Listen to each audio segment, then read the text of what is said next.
Hello, everybody, and welcome to this episode of FinServ Tech Oracles. I'm Johna Johnson, here with my oracular colleague, Jerry Murphy, to share our thoughts on technology for financial services firms.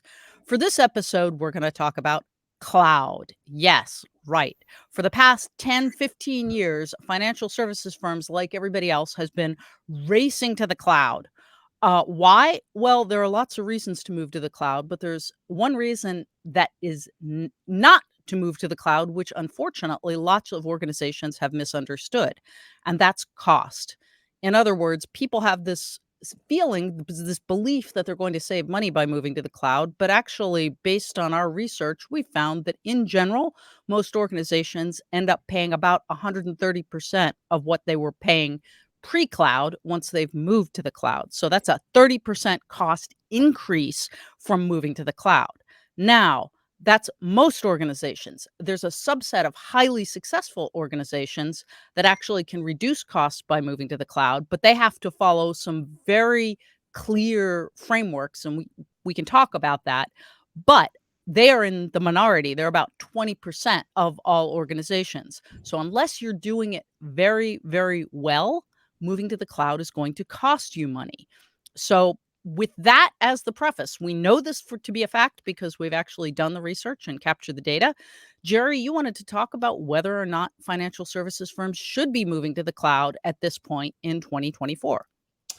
Yeah, and because at this point it's been, as you mentioned, it's been so long, and people just, I think, have taken it for granted that it must be a cheaper, better way to do things.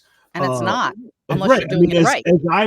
as you and I have talked to people, it's just there are so many costs that they don't think of when the cloud providers are like, oh, I can. They focus so much on the compute, right? Like it's going to be so much cheaper to compute.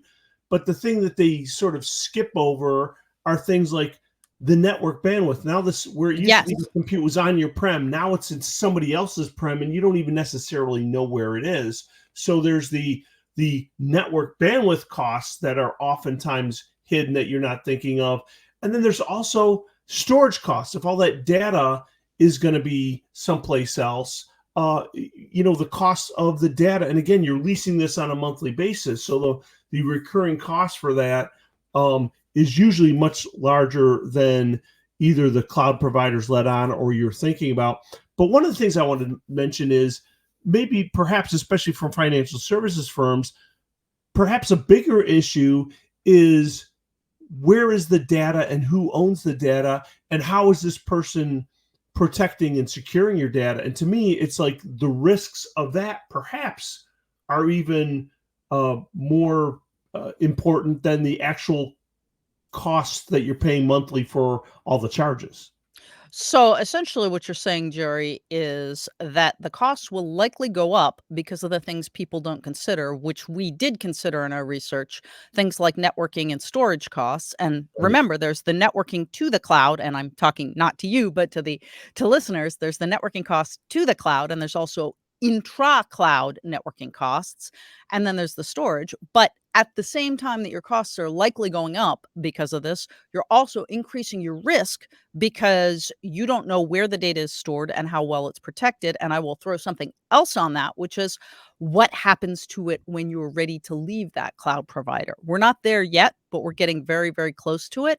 And as organizations struggle to leave, do you know that your data has been eradicated on that cloud provider, or are they just simply letting it sit there on the servers and getting partially overwritten with somebody else's data, but still living there? You don't know what their end of life processes are.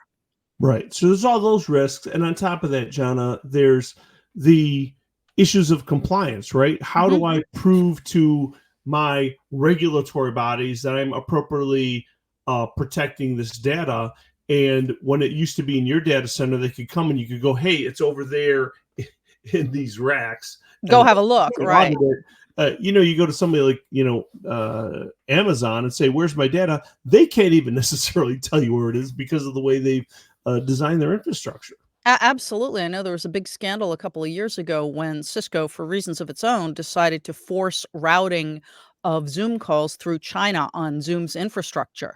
Now, keep in mind that Cisco is a competitor of Zoom, so this test was kind of a little biased. But the fact is, it was in fact possible, and Zoom wasn't putting in place adequate geofencing.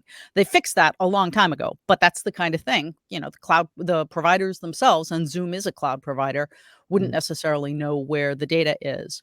So that becomes a really big deal in this era of SEC regulations requiring notification of cybersecurity breaches, including third-party risks, because cloud providers are, of course, third parties. Right. So over the past couple years, the risks to moving to the cloud have gone up. The costs are generally higher for most folks, unless they're incredibly good at it. So Jerry, what do you recommend?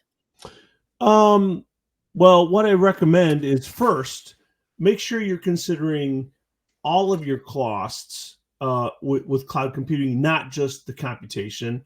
And also, you need to consider your data issues, both in terms of where it's being stored, how are you ensuring it, and then how are you securing it. And last, you really need to think about the overall privacy and compliance considerations when you're putting your infrastructure together. So I'm not saying don't do it, but what I am saying is you need to consider strongly all of those elements before you really go full bore in implementing your cloud strategy. Yeah, I think looking at all of the issues is a great recommendation, and that's particularly true in this age of AI when, as you wrote in an inquiry for one of our clients, most companies are jumping on AI, cloud-based AI first before they decide to make a full-on investment in AI, at which point they might consider bringing the AI models in-house. So AI as a subset of cloud services is something that bears thinking about. So really think about these key issues, the additional costs like network and storage, security, compliance, and liability, and the increased risk of moving to cloud. And that's it for us until next week. Thank you for watching or listening. Please remember you can register for the entire series online, so please do. One click and you will have access to all of these. Please tune in next week at 0900 for the next episode of FinServ Tech Oracles right before the markets open on Tuesdays. Goodbye. Don't let your head get caught in the clouds.